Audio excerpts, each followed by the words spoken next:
আমার চোখের সামনে আমার মৃত বাবারে ইট দিয়ে বাইরে বাইরে ডান্ডা বেরি ভাঙতেছে। এর থেকে কষ্টের কিচ্ছু হয় না, একটা এতিমের জন্য এর থেকে কষ্ট কিচ্ছু নেই। আমার সামনে আমার বাবারে, আমার বাবা মরা বাবা, আমার বাবা মাটিতে পড়ে আছে, ওই বাবার ইট দিয়ে বাইরে বাইরে ডান্ডা বেরি ভাঙতেছে। এটা কি আমাদের জীবন? এটা কি আমার বাবার প্রাপ্য ছিল? বিসমিল্লাহির রহমানির রহিম। আমার বাবা তো কোনো অন্যায় করে নাই বলে আমার বাবার ইচ্ছা ছিল তার মেয়ে ভিকারুননিসা স্কুলে পড়বে, কারণ এই স্কুলটা বিএসসি করতে উচ্চবিত্ত। আমার বাবা আমাকে ভিকারুননিসা স্কুলে ভর্তি করতে, আমি আমার বাবার হাত ধরে গেছি, এসএসসি পরীক্ষা দিতেছি, স্কুল থেকে বেরোচ্ছি, বাবার হাত ধরে বেরোচ্ছি। আমার ওই নসিব হয়নি আমার বাবার হাত ধরে স্কুল থেকে বেরোবো, যে স্কুলে বাবার হাত ধরে দিচ্ছি বেরোর নসিব নাই। এসএসসি পরীক্ষা দিতে যাই, সব বান্ধবীরা বলে ওদের বাবা মা দুজন আসছে, আমার বাবা কই?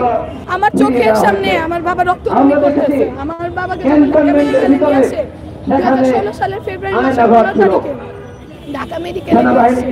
পরে আম্মু বলতেছে, আমার বাবা বসতে পারতেছে না, আয়না আমার মাকে ফোন দিছে আপনার স্পিকে নিয়ে আসছে।